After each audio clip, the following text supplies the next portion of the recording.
It's been a while since we've heard from Kanye West, who less than a year ago was seemingly on a kamikaze mission of career destruction, making media appearances on a daily basis to really hammer home the fact that he really, really does not like Jewish people, to such an absurd extent that even Alex Jones was telling Kanye to maybe tone it down just a little bit. Yeah.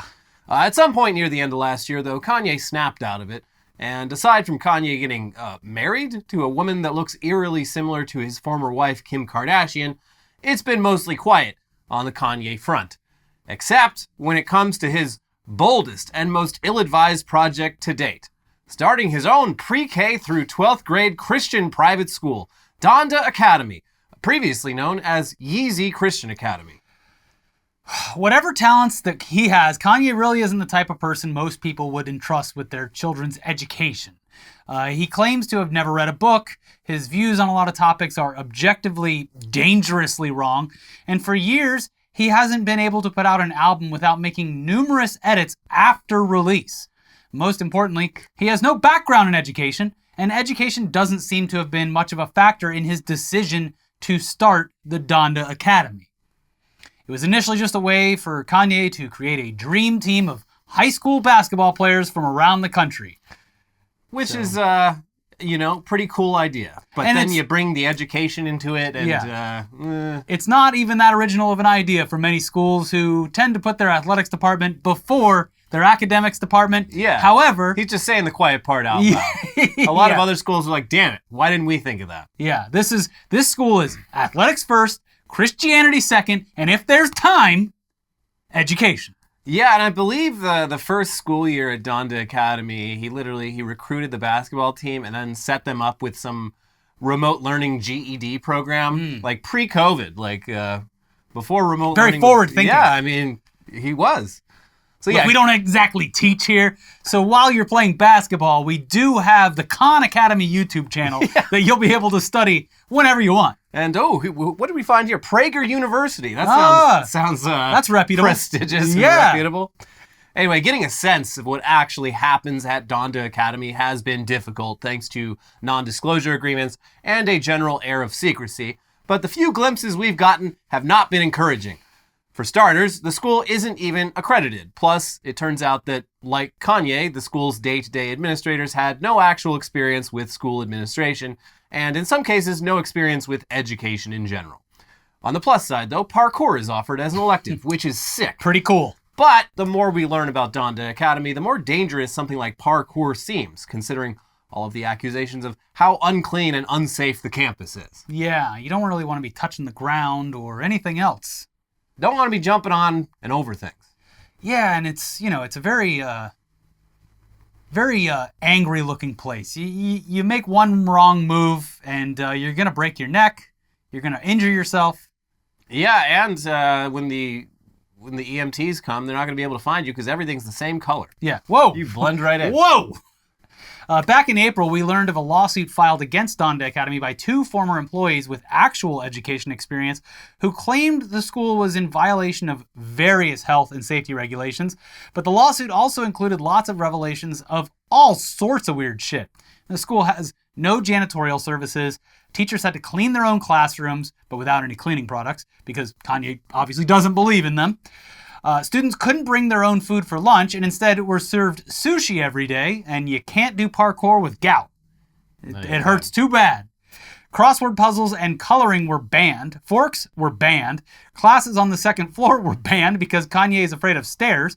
Chairs were banned. Going outside for recess was banned. And every color except for black and gray were banned. Seems dystopian. Seems like probably the worst place for a child to grow up and go on a daily basis and socialize, but I don't know. He might be onto something. Sounds like it could be a great place for young developing minds to really blossom. Yeah. But we regret to inform you that a second Donda Academy lawsuit has hit the World Trade Center, and it includes lots of new details about what a weird little shit show this school is. Here's the LA Times. Kanye West's private Christian school had no glass in its windows and dangerous wiring, including exposed telephone and electrical wires, according to a lawsuit filed by a former assistant principal. In a complaint filed Thursday in Los Angeles County Superior Court, The former employee, Isaiah Meadows, said he brought the issues to West's attention, but they remained unaddressed, and Meadows was eventually fired. This latest action, which also alleges unpaid wages and wrongful termination, comes 3 months after 2 former teachers at the school filed a lawsuit against West with similar allegations. Craziest thing? This entire school was driven by a Logitech controller. Made out of fiberglass. Yeah, carbon fiber. Yeah. Ah, you'll never sink this school. I imagine if Kanye West were to attempt a submarine, it would go about as well. I mean, it sounds, based on this lawsuit, that it was developed in much the same way. Yes. We don't need all these experts around. Yeah, they're trying, the education status quo is, they just don't like innovation. That's right. Yeah. Ugh, all these pesky regulations. We don't need certification. No. Or anything like that. Or accreditation. I think I know what I'm doing. So the article continues, in his lawsuit, Meadows said he raised concerns to West and the school's director that a skylight in one of the classrooms at what was then Yeezy Christian Academy didn't have glass. West reportedly disliked glass, according to the lawsuit, and the open skylight allowed rain to fall inside the building. Wow, I thought he was going like with plexiglass or anything else. No glass just open. at all. Okay, great. Water would soak into the floor, which would lead to a moldy smell for the next few days. Hopefully just a smell. Meadows' attorneys wrote in the complaint. Electrical and telephone wires were also left exposed, the suit alleges, and on one occasion, an electrical fire started near a student eating area. Ronald Zambrano, one of Meadows' attorneys, said many of the issues stemmed from West, who was always changing things at the school. Zambrano said Meadows' concerns elicited no reaction and were kicked down the road. Guys, there is rain pouring into a classroom right now. Beautiful, isn't it? Shut the fuck up. That's just nature doing its job. And if we were to keep it out of this classroom, would we really be able to teach these kids in a proper way? God created that rain. Kanye just sort of likes it that way. And look, it's Southern California. It only rains, well, a couple days a year. I have a question for the teacher. The room is filling with wildfire smoke. Are we to do anything about this? That's just part of education. You're learning, aren't you? Builds character. Yeah, that's right. The lawsuit also contains allegations that the Yeezy Christian Academy campus had no hot water and had a septic tank that repeatedly overflowed. And here's NBC News with how things didn't get much better once they moved to a new campus. In the first few months of school, the new campus had no electricity, so lessons were taught using commercial flood lamps powered by a generator, the suit alleges. No glass was installed in windows, though mesh curtains were added eventually, and as with the first campus, the school's septic tank often overflowed, according to the suit. I have a question for the teacher. Is it safe to have that generator running inside the classroom? Well, we have no windows, so it's fine. The gas just... It'll make its way out. Yeah. It's all good, yeah. And that poop smell from all the septic tank overflowing Do you think that maybe if we stopped serving the children nothing but sushi all the time, that they wouldn't be frantically running to the bathroom every 5 minutes and overflowing our beautiful big septic tank? Big, beautiful septic tanks. So Kanye's shit show of a school, literally a shit show from what it sounds like. And for the basis of this particular lawsuit, Meadows, the plaintiff, says Kanye promised to pay his family's rent once they'd relocated to Calabasas. But once Meadows started asking administrators to address various problems at the school, the rent payments stopped. And eventually he was fired and given no explanation for it. Meanwhile, apparently Donda Academy has moved yet again, with California Department of Education records putting it at an address in the town of Chatsworth that appears to be some sort of industrial park. That's Chatsworth, baby. Yeah.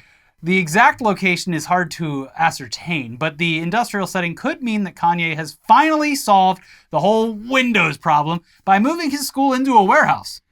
Yeah, the solution was right there the whole time. Yeah. What buildings don't have windows? What buildings are just naturally oppressive without the need for gray paint everywhere? A fucking warehouse. And we cram the kids into the warehouse, and we feed them only sushi, and we don't let them color, and their minds blossom. Yes.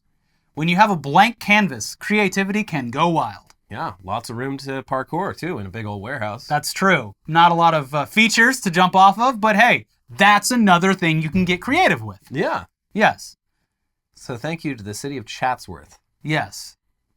I love the idea of being like, come to Calabasas, we'll pay your rent. What's my rent? I don't know, $15,000 a month? Yeah, this guy, I don't know how long it went, but yeah, he said he ended up paying $60,000 out of pocket for rent that was supposed to be covered I'm assuming, I don't know, there was no mention in there of a contract, which, like, that's your first mistake, buddy. Especially when you're dealing with someone like Kanye. You get that shit in writing.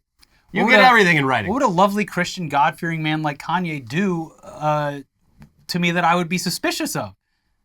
Clearly, he's not going to break some contract. He's a God-fearing Christian man. He is not a man known for suddenly changing his mind. Mm-hmm. And, yeah, this is going to work out great. Also a big fan of, like, wide open spaces. Because wasn't he doing his album in, like, the Atlanta Mercedes Stadium? Yeah.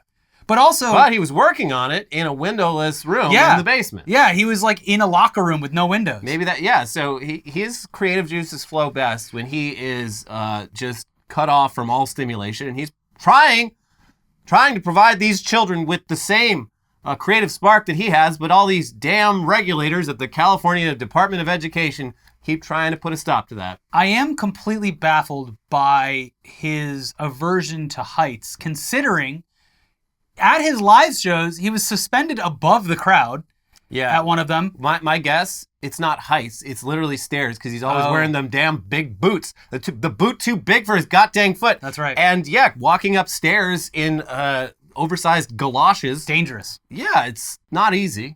You prefer not to do it. I feel like he craves heights, actually, because he was in that stadium, like the Phantom of the Opera, looking down on soccer games and concerts and all kinds of stuff. He was probably carried up there. That's right. Mm-hmm. Or a scissor lift. Yes. Kanye does not use stairs. We have to find a different way. Yeah.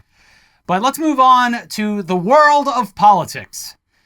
Now, mayor of New York City is a job that no sane, normal person would ever want. So the job has historically gone to various types of weirdos, with the latest weirdo in charge of the U.S. largest metropolis being Eric Adams.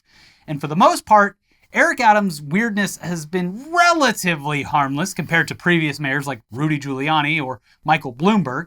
He's mostly just been kind of goofy. He's like a less dangerous Bolsonaro. Yeah. Like, outside of Bolsonaro minus the authoritarianism. But Eric Adams is the type of person that would be attacked by a large bird. Oh, absolutely. Yes. So mostly goofy. Like when he talks about how much he hates rats, he's going to be the rat exterminating king, or claims that cheese is as addictive as heroin. Maybe he is a rat. Yeah, he knows rats because he's got inside knowledge. I love cheese. But this week, the New York Times exposed a new level of Eric Adams' goofiness. Buckle in. Here's their reporting.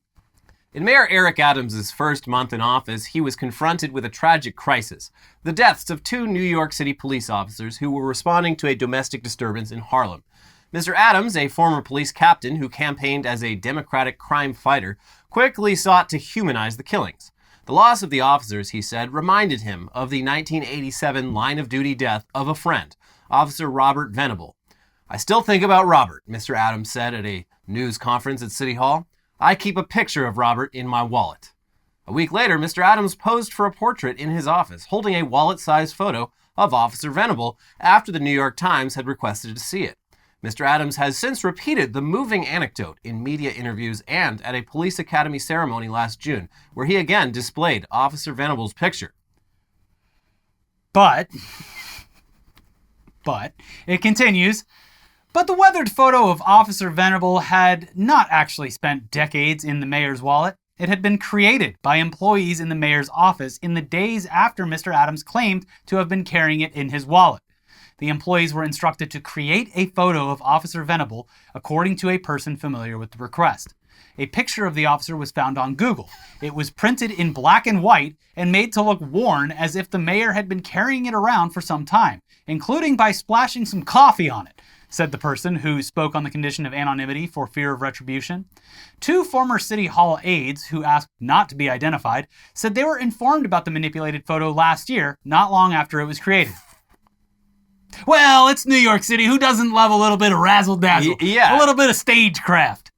Listen, nobody cared about my story until I pulled out The wallet-sized photo. And then and you liked the story. You wanted to believe. And then repeated it like once and be like, you know what? I didn't want to draw too much attention to it, so I stopped carrying it around. Yeah. Just any excuse at all. Like, we're focusing too much on my dead friend here. But no, he was like, and here it is once again. Yeah. As you can clearly see, I have not been lying about this. These dead cops, they're all heroes. But you know who else is a hero? Me, kind of, for carrying this photo around for over 30 years. Yeah. I mean, not to diminish, but I'm sort of a hero myself. Kind of crazy that photo has some like JPEG artifacting on it. It is funny because when you look at he posed for photos for the newspaper in it, and when you look at it, you're like, yeah, that's not a photograph. That was not developed from film. That is a printout. Looks like Tim Sweeney's profile picture. Anyway, yeah, so a spokesman for the mayor, when reached by the Times, didn't even deny it. He just pivoted to saying that, Eric Adams, he used to carry a photo of that cop in his wallet. And also, quote, the Times' efforts to attack the mayor here would be laughable if it were not so utterly offensive. And that this was, quote, a campaign to paint the mayor as a liar. Okay, but you just admitted that he lied, though. Mm-hmm. Yeah. And it's also newsworthy because it does follow a pattern of lying about things of varying levels of importance from the mayor, like saying that he was vegan many, many times, even though he later admitted that he does eat fish, which would make him not vegan, he'd be pescatarian, or claiming that he had sold an apartment in Brooklyn that he definitely still owns, a long time after saying he didn't own it, or, depending on who you believe, whether he even primarily lived in New York City at all, before and during his run for mayor, because there's a lot of evidence that he actually lived in New Jersey for a very long time and posed for photos in what was probably his son's apartment, dressed up to sort of look like he lived there. What is in the water in New York? We got George Santos, we got Eric Adams, both just habitually lying for no reason. Yeah, it's weird. Yeah. It's a bit strange, but you're right. This city, they love a story. The same thing that makes the bagels delicious is the same thing that makes all of our politicians just bloodthirsty liars. That's right. Yep. And the pizza, it's the water. That's right. It's that water. You take the good stuff and the bad. Yeah. Delicious food, habitually lying politicians. Giant rats. And humongous rats. And they're just as addicted to the pizza as we are. They are. Well, it does seem that Adams was friends with the fallen officer, so his death probably did have an effect on him, obviously, but it's just such a classic U.S. politician move to take something like that, add a completely unnecessary layer of fakery to the whole thing, just to sell the story a bit more. Just get the point across. Which inevitably comes back to bite the politician in the ass and call their original sincerity, into question when it inevitably comes out that you just had a staffer print out a picture off Google Images and then pour coffee on it to make it look old.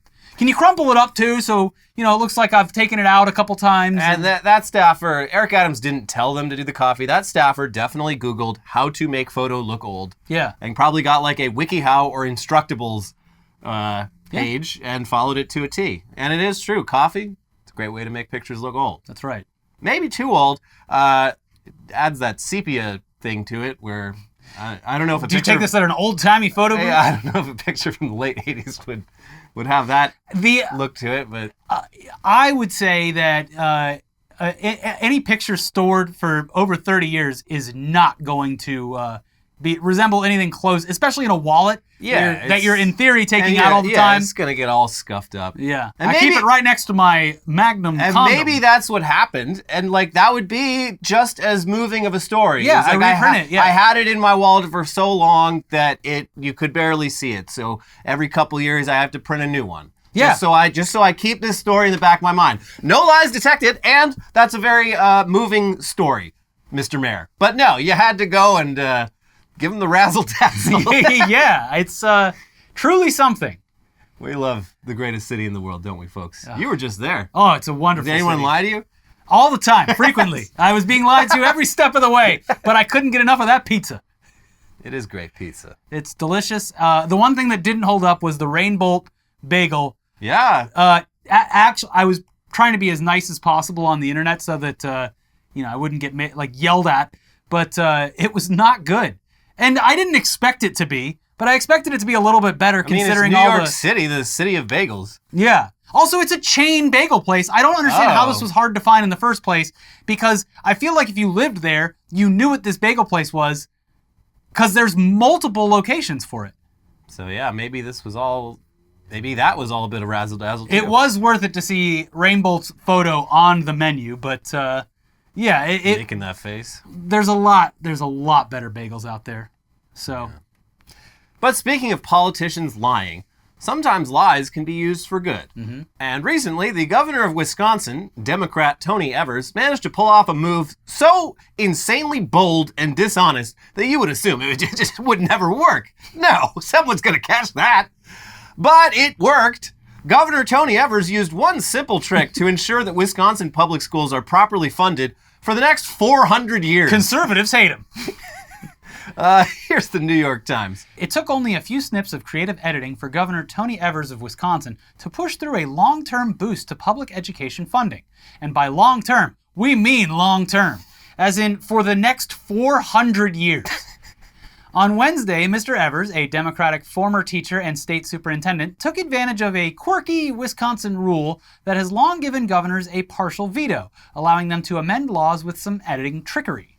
Governor Evers raised the amount that school districts could generate through property taxes by an additional $325 per student each year. In the original budget, the increase was allowed through the 2024-25 school year. But with the slash of a hyphen and the snip of a 20, Mr. Evers changed 2024-25 to the year 24-25. Brilliant. And yeah, if that doesn't make sense, here's a helpful visual aid showing exactly what Tony Evers did. Pretty simple. By just selectively removing just a little bit of text, he completely changed the law to ensure centuries of school funding increases. Longer than the entire United States has existed as a country. Nearly doubling it. And yeah, if this seems ridiculous, well, it is, but it's also apparently par for the course for Wisconsin, an interesting state where everyone is drunk all the time and things like this just sort of happen. From the article, over time, Wisconsin voters have whittled away at the state's unusual veto authority. In 1990, voters took away the Vanna White veto, which had allowed governors to strike individual letters and words to create new words. In 2008, voters rejected the Frankenstein veto, which had involved combining parts of two or more sentences to create a new sentence. Because Mr. Evers' veto eliminated only entire words and digits without combining two or more sentences to create a new sentence, it appeared to be legal, said Rick Champagne, director of the Wisconsin Legislative Reference Bureau, a nonpartisan agency that provides research and legal advice to state lawmakers. Governor Evers' veto does adhere to the constitutional requirements for a partial veto, he said in an email. What in the boggle is going on in this fucking state? It's the cheese. It's the cheese, it's the jelly beans, it's the beer. It's the party state. Yeah. Wisconsin Republicans are, of course, big mad. They are steaming about this and are vowing to find a way to stop it. But their complaints are a bit hypocritical considering former Republican Governor Scott Walker used almost the same exact trick a few years back. In 2017, Mr. Walker, the former governor, executed what came to be known as the 1,000-year veto by striking the figures 1 and 2 from the date December 31st, 2018, changing the date to December 3018. The edit to a law involving school districts and energy efficiency projects was challenged in court, but upheld by the Wisconsin Supreme Court on the grounds that the challenge was not brought in a timely manner. This state is ridiculous. What's happening in Wisconsin? I don't know. It's fucking Calvin ball. It's incredible. Wisconsin Republicans have been using every trick in their state's very trick-filled book for a very long time. Most notably by creating the most gerrymandered district system in the world. So it's very funny to see them act so shocked when the other party is doing this kind of thing. Yeah, I mean, rules are rules. Oh, me reaping. Haha, fuck yeah, this rules. 1,000-year veto, but me sowing. Oh shit, 400 years of school funding increases. This sucks. Fuck. What's odd is that, like, this is absolutely the most beneficial legislation that could have passed. This is awesome, and this is follows a pattern of sort of Midwestern Democrats with like razor thin majorities, just barely clinging to power, like enacting like New Deal style, like sweeping overhauls, liberal policies, while places like California and New York. The coastal Democrats who dropping the bag. The coastal Democrats who have their shit locked down permanently, essentially, just basically not doing shit for anyone. Yeah. But over in fucking Minnesota, they're just like, fuck it, we're doing the New Deal too here. That's because on the coast they have to please the vast majority of Democratic voters who actually believe against what their policies would dictate. They're having to please people who are technically Republicans, but do it out of a social morality kind of thing. California is a one-party state, but when you have a one-party state in a place as big as California, it's just everything's gonna sort of just fall to the center. Yeah. And also, California and New York real estate developers hold most of the power. Yeah. And are very influential. And fewer people want to live in the Twin Cities. Fewer people want to live in Wisconsin. There's probably still some influence there, but not nearly as much as on the coast. Yeah. But let's move on now to the in memoriam section of the episode, because we have multiple Weekly Weird side characters that have passed away recently. Let's start with one that's genuinely sad. A few months back, we talked about a guy up in Canada named Jerry Martin, who, mainly to prove a point, opened a pop-up shop openly selling various illegal drugs in downtown Vancouver. The point he was trying to make was about safe access to recreational drugs. All the heroin, cocaine, meth, and ecstasy he sold at the drugstore had been properly tested for deadly contaminants like fentanyl. Fentanyl mostly kills drug users who have no idea that the drugs they're taking contain fentanyl. So the idea that it would be safer overall to allow sales of clean, tested narcotics than to continue the war on drugs, that's the idea. It's better than what everyone currently has. Yeah, so Jerry Martin died a little over a week ago from a fentanyl overdose. He had openly admitted when he was first in the news for the drugstore that he is a cocaine addict, and those close to him say that he was never really an opioid user, so it sounds like what ended up killing him was likely the very thing he was trying to tackle through harm reduction. It would have been great if Jerry Martin and people like him could simply get off those dangerous drugs that they're addicted to, but the reality is that drug addiction is a lifelong affliction, and easy access to untainted drugs would absolutely save lives. Mm-hmm. Unfortunately, though, that's a conversation that a lot of people and governments are not ready for yet. So, R.I.P. Jerry. Yeah. But in other news, remember that QAnon sect who got really focused on the idea that President John F. Kennedy would reveal himself as alive at the site of his assassination in Dallas about a year and a half ago? They were around for a while. A big group of these weirdos basically abandoned their lives and families to go hang out in Dallas waiting for the big reveal. And also believed that all sorts of other dead famous people were actually still alive and working undercover to take down the deep state. And they were going to wait days, weeks, months if they had to. Yeah, they were just sort of there. Yeah. So the leader of that group, Michael Protzman, had his thousands of followers convinced that he was some sort of oracle. But one thing Protzman definitely failed to predict was that he would die in a motocross accident at age 60. Yeah, that's too old to be doing motocross. Yeah. I don't want to tell anyone what not to do, but you kind of, you're not asking for it, but you're teetering on the edge. It requires a lot of athletic ability controlling that thing, and just looking at this guy, I wouldn't have let him on that bike. Yeah, one wrong move, and for a younger person, maybe a broken bone or two. For an older person, blunt force trauma. Yeah. So how are his followers taking this, though? Well, here's Vice. After his accident 2 weeks ago, details about Protzman's condition were tightly controlled by his inner circle of half a dozen followers. While they initially told followers in an online chat that Protzman had a potential brain injury and told them to pray for him, the inner circle has refused to answer any follow-up questions about his condition.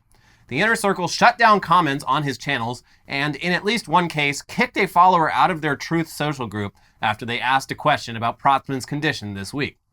Shelley Mullinax, who was one of Protzman's earliest followers but had a falling out with him and other members of the group last year, remains convinced of the conspiracies Protzman concocted about JFK. She believes his death is all part of the plan. Everything's part of the fucking plan with these people. The plan's getting pretty weird, but it's all part of it. Yeah, it continues. If that was the plan that God had for him, I know that everything is going to be revealed soon, Mullinax told Vice News on Wednesday. Molnak said that in recent days, someone in her group had claimed Protzman was taken out, but she dismissed that. She did, however, claim that the person who died was in fact just one version of Michael Protzman, the evil version. Oh. And that the good Michael Protzman, who is in fact JFK Jr. in a mask, is still alive and well. Oh, that's good.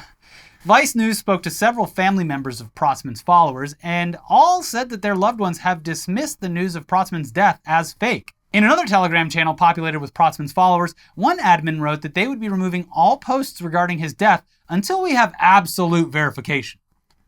Yeah, and Vice found the death certificate. They're like, no, he died. I don't believe it. All That's part just of the- like, let's say you got it from the same place that they got Obama's birth certificate. Everything's going according to plan. The leader of our weird little cult has died in a motocross accident, just as was foretold. Yes. So, I think I think the storm is coming, guys.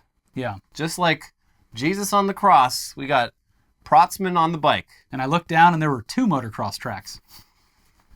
Because you were, well, not carrying me, but... No, me and Jesus, we were just cruising.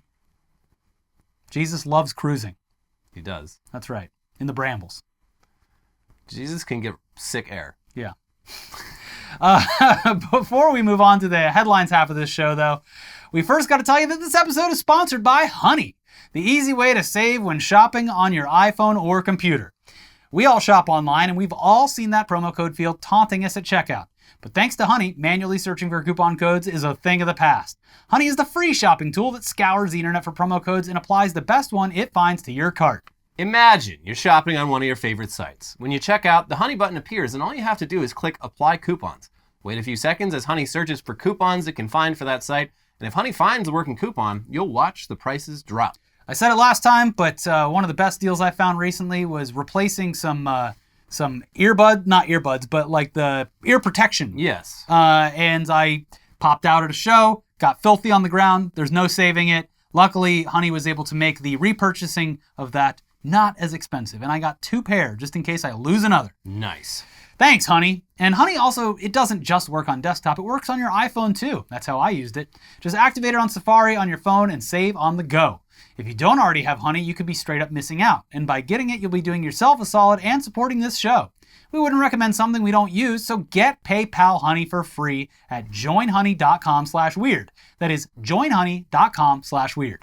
And this episode is sponsored by Bespoke Post.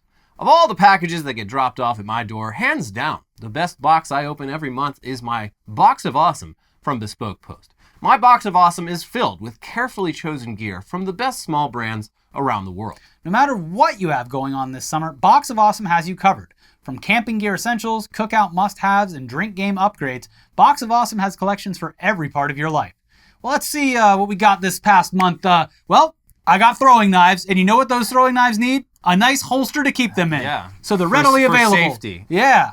Also, a variety of hot sauces from around the country. That'll be great at the cookout, but you know what else would be? Barbecue rub. That's right. I got a kit to grow every ingredient in a caprese salad myself. Perfect. I have not begun the process yet, but it's very exciting. It's going to be even more delicious knowing that you did it yourself. That's right. It's like a surprise party whenever it shows up on your doorstep. Who needs friends? I've got Box of Awesome. No matter what you have going on this summer, Box of Awesome has you covered. From those camping gear essentials, cookout must-haves, drink game upgrades, it has collections for every part of your life. To get started, take the quiz at boxofawesome.com. Your answers will help them pick the right Box of Awesome for you. They release new boxes every month across a ton of different categories. Each box is valued at around $70, but you only pay a fraction of that price. Plus, with each Box of Awesome, you are supporting small businesses. 90% of everything that comes in your Box of Awesome is from a small up-and-coming brand. It's free to sign up, and you can skip a month or cancel anytime. Get 20% off your first monthly box when you sign up at boxofawesome.com and enter the code WEIRD at checkout. That is boxofawesome.com, code WEIRD for 20% off your first box. boxofawesome.com, code WEIRD. All right, it's time to get into the weirdest, craziest headlines from around the world this week. Starting with, I mean, it's silly that they did this, but I feel terrible for the poor animals involved, just like I always do. Animals, never their It choice. was not their choice. No. Barkageddon.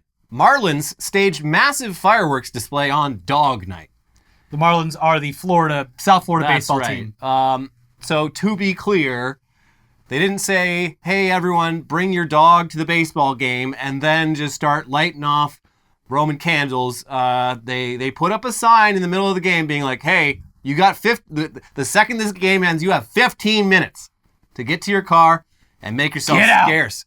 Because it's going off in here. So if your dog isn't cool and can't hang, then you should probably leave. But if your dog is a real one, tell them to stick around for the show.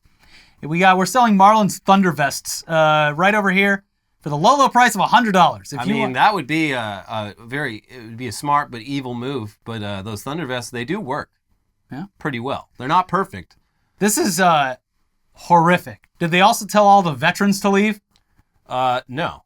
They did this to honor the veterans, actually. They wheel out like whatever World War II or Korean War vet halfway through the game. They're like, all right, we're doing the thing where everyone stands for the veteran. Let's set off some fireworks and see what happens. Yeah. Yeah. Always a fun time. Hey, it's just like the war that you were in, right? Yeah. Supposed to be pretty cool for you then. What a dangerous scenario, specifically with animals who are freaking out because they have no idea what the fuck's going on. I left the city. I no longer. I don't stay in LA for 4th of July. I haven't for years. I went up to the mountains this time. It was lovely. The San Bernardino County will basically throw you in prison for life if you set off a firework in the mountains. Or have a gender reveal party. Yeah. But driving back down the mountain to civilization the following day, it was apocalyptic. The amount of just like residual smog over the Inland Empire was gross. It was like I felt like I was in the 70s back before the EPA. Yeah. I watched the Macy's fireworks in New York, and it blanketed the city. Within 30 minutes, it was covered. I was like, I don't know if this is going exactly how they thought it would, or if like the humidity is keeping it all like this, but you couldn't even see the fireworks by the end of it because they were exploding within the weather pattern that they created. Well, but also you can hear them. Still here, I was up editing till like 1 or 2 in the morning last night, and 1 o'clock in the morning, fireworks still going off. Oh, they're still going. Yeah. Which to me, I think it's kind of funny. I'm up anyway, but I imagine that it is driving people absolutely insane. Yeah, I've lived on the bad side of the tracks for long enough that it's like a broken fire alarm. Like it doesn't affect me so much, but it is baffling to me. I got to sleep with a noise machine anyway because the tinnitus. Oh, so that'll do. That drowns it out anyway. I'll send you the noise machine. It's lovely. I already have a noise machine. Maybe Honey can get some discount codes. I've already got one. Beat you to it. Is it mechanical or digital? It is mechanical. Oh, we might have the same one. It's got a little circle thing. Yeah, and you can twist it to change the frequency. We have the same noise machine. Yeah. Isn't it wonderful? It's really useful. Yeah. It's great. They should sponsor the show. They should. We should hit them up. It's a really good product. Not going to say the name. Yeah. AI girlfriend told crossbow intruder to kill Queen Elizabeth II at Windsor Castle. Yeah, I mean, obviously she's been dead for a while, but I guess right before the Lord took her, someone broke into the Windsor Castle grounds when she was there with a crossbow to try to assassinate her. And they just revealed the results of their investigation. It turned out this guy was using that replica AI girlfriend chatbot. And the message is just like, I think I'm going to kill the queen with a crossbow. And the girlfriend's like, oh, that'd be awesome. You'd be so hot if you did that. Just like that over and over again. It's like, obviously this person was already fucking insane. Yeah, but that's the problem. But that does not help. Every insane person can have an AI girlfriend. Yeah, you're connecting the dots for them on their crazy ideas a lot quicker than before, when any sane person would be like, no, you shouldn't kill the queen with a crossbow. Also, with all their goofy ass looks and fainting on the job, it really seems like the security over at the royal palace is not great. I feel like this is like the 3rd or 4th story in a couple of years where someone has just kind of waltzed into wherever the royal family is. I don't know how close he got, but there was a guy in the 80s who managed to get like in the room, right? In the room with her. So, yeah. Those big goofy hats might be intimidating to some, but to others, they are a welcome sign. They get this message about the intruder and they go running, and then like their big stupid hat hits the doorway. That's how they fall down, and like their shit they're wearing is too heavy. They can't get up. Their sword's caught in something. Then they pass out because the second they start exerting themselves at all, their body heat just skyrockets. Yep. So maybe get some like real security, or don't. I don't care. It's not my country. Put these guys in some bird dogs. Use our promo code. Kingsguard. Oh, next headline. Sriracha sauce is selling for as much as $120 amid prolonged shortage. Counterpoint, not a shortage. What? No. So apparently the peppers, it was like a bad crop for the specific pepper they use in the sauce. So they haven't been able to source it as well for like the last 3 years. But it's like the shortage has happened for so long that their supply is really down. But I do imagine there is some...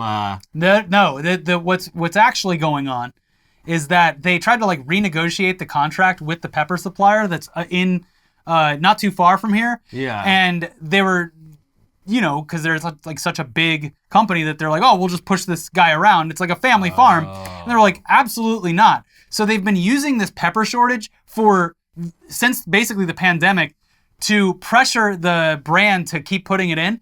And the brand has just started their own sriracha sauce. Oh. You can buy like the exact same thing on their own like family website. And sriracha isn't even like a trademarked word. It's just a common term. No, the actual name of the cock sauce, rooster sauce. It's something like that, but it's different. And yeah, so it's not Trader like a trademark. Joe's has their own. It's like it's not great though. Yeah, it's not the same, but you can buy the Los Angeles subreddit has gone in on this deep dive multiple times now. I can't remember the name of the family farm, but you can buy the actual using the red jalapenos that they use. I need to look into this. Yeah, because that is apparently the family got real greedy about their supplier. Well, and they're using this as an excuse, the same way that employers were using everyone's lazy as an excuse. No one wants to sell us peppers anymore. Exactly. Well, okay. But in the meantime, if you can't get that, I would highly recommend this Korean sauce called gochujang. Yeah. It's more of a paste, but if you like that type of heat, yeah, it's pretty good. Remember, I think it was during the pandemic when this started, places were saying we'll give you like a certain amount of discount if you bring in your own sriracha bottles. Okay. So anyway, it's good, but it's not $120 good. No, absolutely not. But here's the thing. I was addicted to it. Now you can't get it, so I haven't, I mean, there's other good sauces. Yeah. Go a little They give you a whole plethora usually if you go to like a nice Asian place. Yeah, well, maybe not anymore. No, they still do. At least the ones I go to. In Joe Biden's America, you will eat unseasoned food. It won't even burn your mouth. Sea otter commandeers phallus-adorned surfboard at Juneteenth paddle out. Yeah, this one happened a couple weeks ago. It got sort of drowned out by all the orca talk. Yeah. But the otters are also taking what's theirs, taking back the sea. Is this in California or off the coast of California? This was up in Santa Cruz. Oh, yeah, makes sense. Oh, shit! The otter's stealing my board, bro! My penis board! That's sick! I made that thing custom! This otter, and I guess this same otter in Santa Cruz has done this repeatedly. It likes surfboards. So if it sees a surfboard just floating out there during like a paddle out, it'll come and get on it and be like, hey, look at me. I'm a human, king of the castle. Look at me on my big old boat. That otter's name? White Gladys. Yeah. Yeah. Well, now we have a lot of things to watch out for, and they're... Just don't go in the ocean. Stop going in the ocean. It's not for you. Nope. British woman says she can't get a job, not even cleaning toilets, for having 800 tattoos. And you know what? I'm gonna say I agree with everyone discriminating against this woman because 800 tattoos is too many. A bit excessive. It does reach a point where you look like what a child looks like the first time they get their hands on a magic marker. Mm-hmm. You just look like you've got some shit on your face, and it's understandable that an employer would not want you to be seen by anyone because you look terrifying. Also, if this is really that much of a problem, go down to the fucking makeup store and have them make some foundation that matches your skin color and put that shit on for a couple hours a day to work. There's makeup for this. Look, I don't know. I'm sure that someone could give her a job. Yeah, get a job at a freak show. They still got those, right? Well, discrimination's back, baby. Come see the woman with 800 tattoos. I guess watch her clean a toilet. She gets like 3 new tattoos a week. This is an addiction. It's not about the tattoos anymore. This is something else. Yeah. Doctors flabbergasted after finding octopus in patient's throat. Whoa.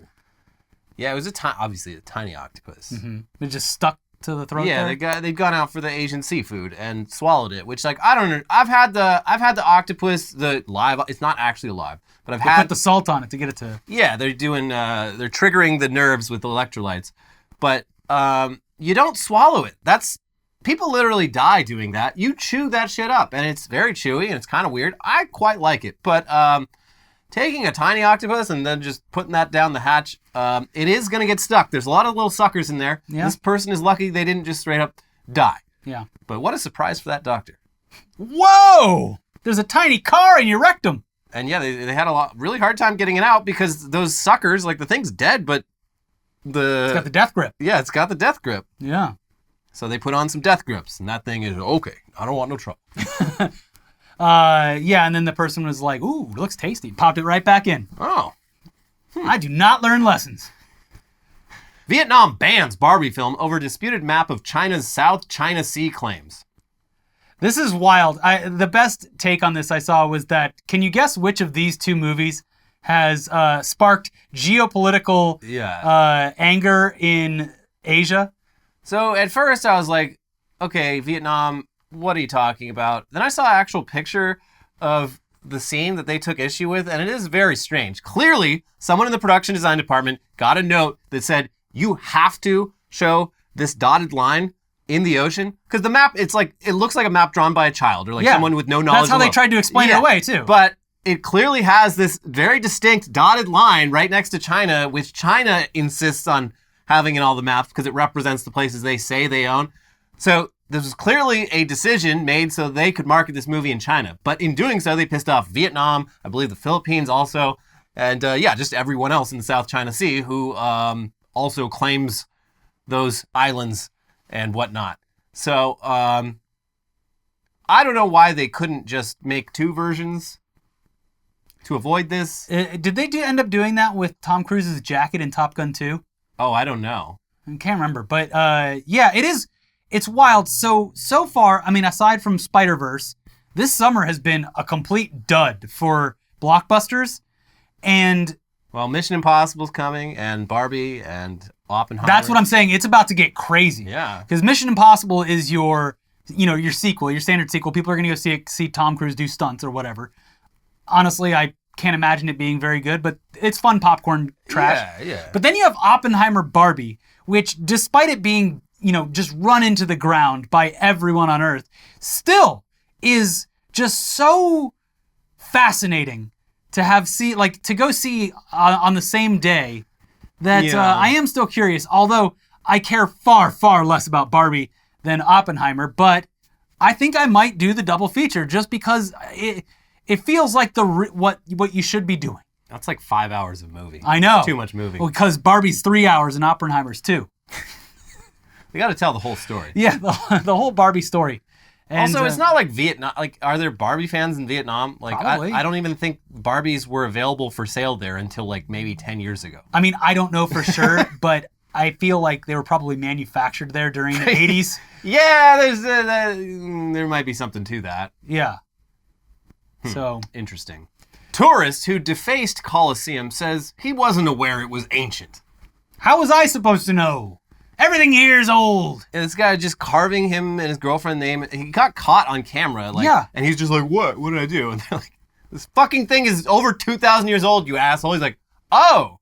I would never condone violence. Oh, well, if I knew it was that old, like. I would never condone violence. But it seems like the citizens of Rome could have handled this immediately. In their own way. Yeah, by putting him in the center of the Colosseum and having him fight a lion.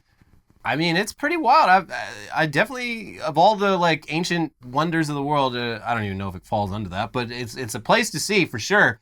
Because yeah, it's old as shit, and you're like, they invented stadiums. We go to stadiums to this day, and they're pretty much the same design. They did crazy stuff that seems impossible. They'd fill it with enough water to have sea battles. Yeah, it's wild. And they had a roof. They had a retractable roof. Yeah, it's crazy. Rome is like fucking nuts. It's what happens when you have like the Enlightenment age and then Christianity comes and says, no. Science is bad. We have to go and get rid of all this stuff that we've been developing. I mean, there's a lot more to it than I know, that, but yeah. I mean, they literally invented a type of concrete in ancient Rome that works better than anything that exists today. And scientists have been spent the last 1,000 years trying to figure out how to reverse engineer it, and they've failed. It's the same with like Damascus steel. The steel that was invented in Syria like 2,500 years ago. It's like best steel in the world. We have no fucking clue how they did it. Oh well. Yeah, some interesting things. Aliens. And final headline, I'll let you take this one. I milked 30 pigs a day for their semen, but it's left me with crippling injuries to both my wrists. Now I can't work, and I want compensation. Yeah, a lot to unpack here. I didn't know that they needed to manually jerk off pigs. Figured with livestock, they put them in a machine. I guess this is more humane, skin to skin. But also, pigs have very strange dicks. Like, if I bet this person wouldn't be such an occupational hazard if they were normal. But no, they're like, I mean, a pig dick is a corkscrew, and Is it? Yeah, you're torquing. I thought that was ducks. I mean, I'm assuming pigs. The tail's too. the corkscrew. I think they got a corkscrew dick too.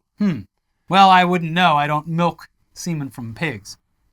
But it does seem like there would be an easier way to do this. Yeah, especially if you're hurting, you're switching hands. It's like, oh God, my right, getting real sore. Gotta switch. He's doing both at the same time. He's doing 2 pigs at once. Yeah.